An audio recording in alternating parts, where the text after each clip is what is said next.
Ursula Andress, celle qui a ébloui le monde par sa beauté surréaliste lorsqu'elle est apparue dans l'eau bleue du film Dr. No de 1962, a aujourd'hui 89 ans.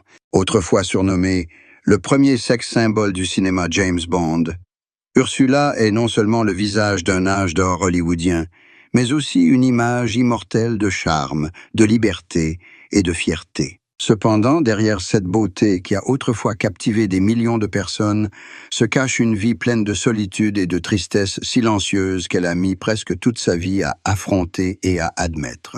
Née à Ostermundigen, en Suisse, dans une famille dont le père était diplomate et la mère artiste, Ursula Andress a grandi dans un environnement à la fois strict et artistique. Enfant timide, elle aimait dessiner et rêver, mais rêvait aussi de découvrir le monde au-delà de la paisible Suisse. C'est ce désir qui l'a poussée à quitter son pays natal au début de la vingtaine pour Rome, puis Hollywood, où elle a entamé son parcours vers la légende du cinéma. Cependant, ce qui attendait Ursula là-bas était bien plus qu'une simple auréole. À la sortie du film Dr. No, Ursula est devenue un phénomène mondial.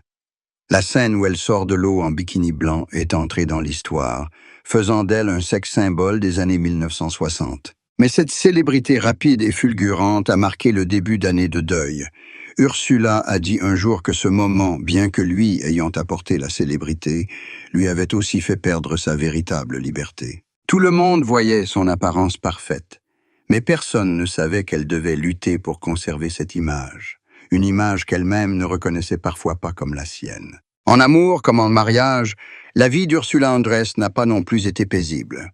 Elle a épousé l'acteur John Derek en 1957, alors qu'il était encore un nom très prisé à Hollywood. Ce mariage, au départ, était considéré comme une romance de rêve entre deux stars, mais la réalité était bien différente. John Derek, beaucoup plus âgé qu'Ursula, était autoritaire et quelque peu patriarcal. Il souhaitait qu'Ursula soit l'épouse parfaite, belle, discrète, et toujours un contrepoids à la carrière de son mari. Mais Ursula n'était pas ce genre de femme. Forte, libre, elle refusait tout contrôle. C'est cette différence qui a rapidement fait échouer leur mariage. Après son divorce en 1966, Ursula a continué d'entretenir d'autres relations, mais le bonheur semblait toujours lui échapper. Elle a fréquenté de nombreux hommes célèbres, tels que James Dean, Marlon Brando, Fabio Testi, Ryan O'Neal et Harry Hamlin, qui deviendra plus tard le père de son fils, Dimitri Alexander Hamlin. Parmi eux, sa relation avec Harry Hamlin fut peut-être la plus profonde et la plus significative. Ils se sont rencontrés en 1981 alors qu'ils jouaient ensemble dans le film Le Choc des Titans. À cette époque, Ursula avait 45 ans. Et Harry seulement 29 ans. Leur différence d'âge a mis leur relation sous le feu des projecteurs, mais tous deux ont tout de même bravé tout pour être ensemble. À la naissance de Dimitri en 1980, Ursula pensait avoir enfin trouvé la paix. Elle a quitté Hollywood et vécu tranquillement en Suisse pour s'occuper de son fils, persuadée que la maternité serait sa destination finale. Mais ce bonheur éphémère a été de courte durée. Sa relation avec Harry Hamlin s'est progressivement détériorée, en partie à cause de la différence d'âge, mais aussi de différences de mode de vie et d'orientation future. Avec le départ d'Harry, Ursula a de nouveau sombré dans le vide qu'elle avait éprouvé après ses précédentes relations. Cependant, cette fois, la tristesse ne venait pas seulement de la séparation, mais aussi de la prise de conscience que sa jeunesse était bel et bien révolue. La vieillesse d'Ursula fut paisible. Elle vivait retirée dans une petite villa romaine, entourée de verdure et de tableaux qu'elle avait peints elle-même. Elle ne participait plus aux événements publics et apparaissait rarement en public. Sa santé s'était clairement détériorée après quelques incidents. De nombreux proches ont révélé qu'Ursula souffrait de nombreux problèmes cardiovasculaires et osseux, l'obligeant à se déplacer avec une canne et à recourir à l'aide d'une infirmière.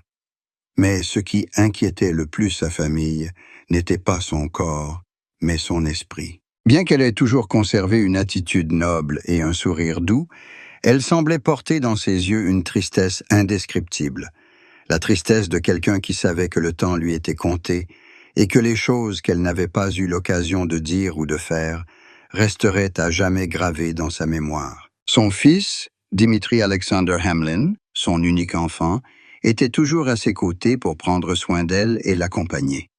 Il lui confia un jour que sa mère était plus forte que quiconque, mais aussi la plus vulnérable. Il racontait qu'elle restait parfois assise en silence pendant un long moment, à regarder par la fenêtre, puis disait doucement « Tout ce qui est beau dans nos vies va et vient si vite ».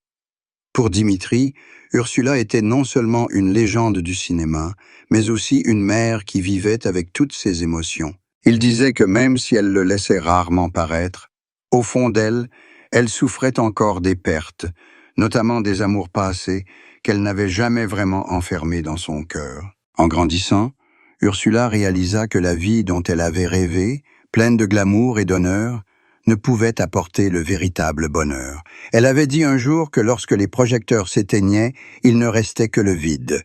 Quand j'étais jeune, je pensais que la célébrité était une forme d'amour, mais ce n'était qu'une illusion. La célébrité ne sait pas vous prendre dans ses bras quand vous pleurez, ne sait pas vous réchauffer quand la nuit est froide. C'est peut-être pour cette raison qu'à la fin de sa vie, elle a choisi de vivre à l'écart du monde du spectacle, se consacrant à des plaisirs simples comme la peinture, la lecture et la culture de fleurs. Ses amis proches disaient que malgré une vie paisible, Ursula portait toujours en elle une tristesse constante. Elle ne regrettait pas ses choix de vie, mais regrettait d'être trop occupée à courir après les projecteurs et de ne pas passer assez de temps avec elle-même et sa famille. Certains soirs, elle s'asseyait pour regarder ses vieux films où l'image d'une jeune femme charmante et sûre d'elle apparaissait à l'écran. Elle souriait, mais il y avait quelque chose d'amer dans ce sourire, comme si elle parlait à une version plus jeune d'elle-même. Ceux qui étaient proches d'Ursula disent que ce qu'elle cachait le plus n'était pas sa vie amoureuse ou sa maladie, mais sa peur d'être oubliée. Louangée pour sa beauté toute sa vie, elle craignait qu'en vieillissant, personne ne se souvienne d'elle.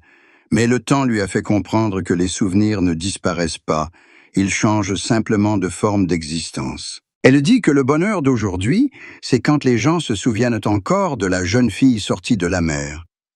D'autrefois, non seulement pour sa beauté, mais pour ce qu'elle était vraiment, une femme qui a vécu, aimé et souffert pleinement. Aujourd'hui, à 89 ans, Ursula Andress ne cherche plus rien. Elle a appris à accepter la finitude de la vie.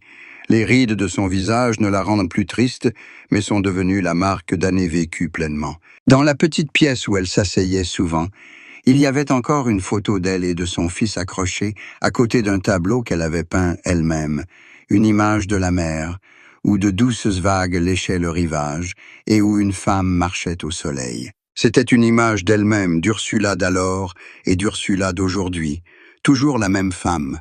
Seule la lumière s'était adoucie et son cœur avait appris à être en paix. Ceux qui l'ont connue disent qu'Ursula Andress était un symbole de beauté intemporelle, mais surtout un symbole de la force de l'esprit humain face à la solitude. Malgré les hauts et les bas de sa vie, l'amour naissant puis déclinant, la célébrité s'étiolant, la santé déclinant au fil des ans, elle a conservé dignité, respect de soi et sérénité.